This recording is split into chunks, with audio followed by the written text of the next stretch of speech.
ஒரு மனிதர் நபி ஸல்லல்லாஹு அலைஹி வஸல்லம் அவர்களிடம் வந்து கேட்டார், அல்லாஹ்வின் தூதரே, நான் யாரிடம் அதிகமாக நல்லிணக்கம் காட்ட வேண்டும்?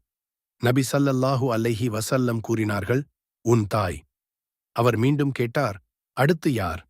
நபி ஸல்லல்லாஹு அலைஹி வஸல்லம் மீண்டும் கூறினார்கள், உன் தாய்.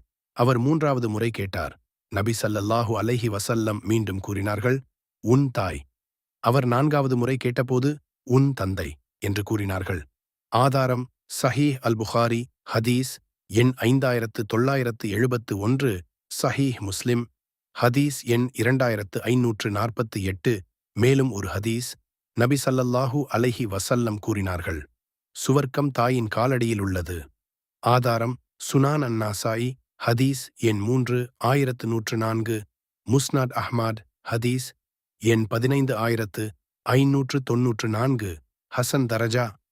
ரமலான் பெரிய இபாதத் செய்ய முடியவில்லையா? அம்மாவை மகிழ்வியுங்கள், அதுவே ஜன்னத்திற்கான குறுகிய வழி.